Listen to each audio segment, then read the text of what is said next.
جمال عبد الناصر.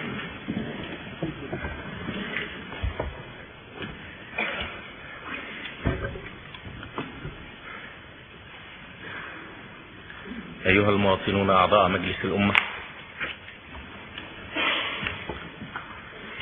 في حياة الشعوب أجيال يواعدها القدر ويختصها دون غيرها بأن تشهد نقط التحول الحاسمة في التاريخ. إنه يتيح لها أن تشهد المراحل الفاصلة في تطور الحياة الخالد، تلك المراحل التي تشبه مهرجان الشروق حين يحدث الانتقال العظيم ساعة الفجر من ظلام الليل إلى ضوء النهار. إن هذه الأجيال الموعودة تعيش لحظات رائعة، إنها تشهد لحظات انتصار عظيم لم تصنعه وحدها ولم تتحمل تضحياته بمفردها، وإنما هي تشهد النتيجة المجيدة لتفاعل عوامل أخرى كثيرة واصلت حركتها في ظلام الليل ووحشته، وعملت وسهرت وظلت تدفع الثواني بعد الثواني إلى الانتقال العظيم ساعة الفجر. أيها المواطنون أعضاء مجلس الأمة، إن هذا الجيل من شعب مصر من تلك الأجيال التي واعدها القدر لتعيش لحظات الانتقال العظيمة التي تشبه مهرجان الشروق. لقد عشنا ساعة الفجر ورأينا انتصار النور الطالع على ظلمات الليل الطويل. لقد عشنا فجر الاستقلال، وعشنا فجر الحرية، وعشنا فجر العزة والكرامة، وعشنا فجر القوة، وعشنا فجر الأمل في بناء مجتمع سعيد. واليوم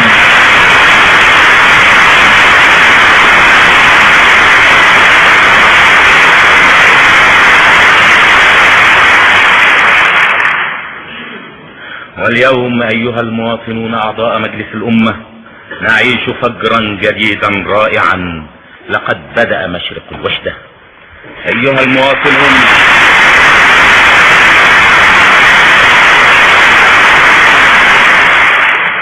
أيها المواطنون أعضاء مجلس الأمة، لقد سبق كل فجر شهدنا مطلعه ليل طويل.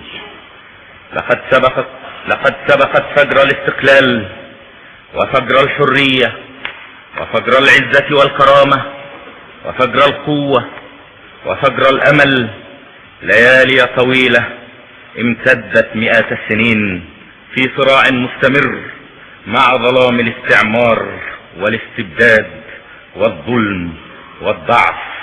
ليالي طويلة عاشتها أجيال قبلنا وقاست أهوالها وتحملت مصاعبها لكي تقرب منا اللحظات الرائعة للانتقال العظيم.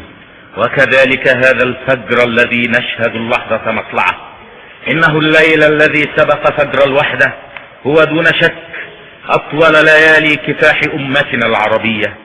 ذلك أن الأمل الذي يتحقق لنا اليوم هو أقدم آمالنا. إن تاريخ الوحدة في عمر أمتنا هو نفس عمر تاريخ أمتنا. لقد بدأ معها منذ بدأت، نشأ على نفس الأرض وعاش نفس الحوادث واندفع إلى نفس الأهداف. فلما استطاعت أمتنا أن ترسي قواعد وجودها في هذه المنطقة وتثبت دعائم هذه القواعد، كان مؤكدا أن الوحدة قادمة وأن موعدها بات قريبا. أيها المواطنون أعضاء مجلس الأمة، لقد كان الكفاح من أجل الوحدة هو بنفسه الكفاح من أجل القوة، من أجل الحياة. ولقد كان التلازم بين القوة والوحدة أبرز معالم تاريخ أمتنا. فما من مرة تحققت الوحدة إلا تبعتها القوة، وما من مرة توفرت القوة إلا وكانت الوحدة نتيجة طبيعية لها. وليس محض صدفة أن إشاعة الفرقة وإقامة الحدود والحواجز كان أول ما يفعله كل من يريد أن يتمكن في المنطقة ويسيطر عليها. وكذلك لم يكن محض صدفة أن محاولات الوحدة في المنطقة لم تتوقف منذ 4000 سنة طلبا للقوة، بل طلبا كما قلت للحياة. ولقد كان أسلوب السعي إلى الوحدة يتشكل بالعصر الذي تعيش فيه كل محاولة لتحقيقها، ولكن الهدف ظل دائما لا يتغير، وبقيت الغاية في كل وقت هي هذه اللحظات التي نعيشها الآن. لقد اتحدت المنطقة بحكم السلاح، يوم كان السلاح هو وسيلة التعبير في الطفولة الأولى للبشرية. واتحدت المنطقة بيقين النبوات حين بدأت رسالات السماء تنزل إلى الأرض لتهدي الناس.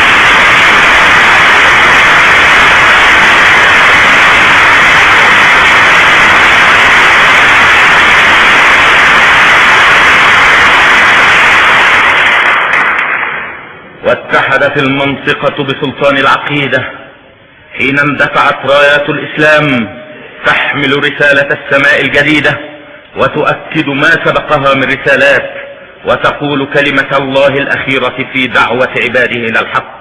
واتحدت المنطقة بتفاعل عناصر مختلفة في أمة عربية واحدة. واتحدت المنطقة باللغة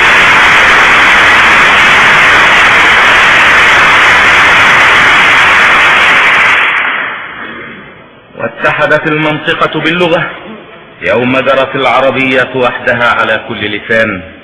واتحدت المنطقة تحت دافع السلامة المشتركة يوم واجهت استعمار أوروبا يتقدم منها محاولا أن يرفع الصليب ليستر مطامعه وراء قناع من المسيح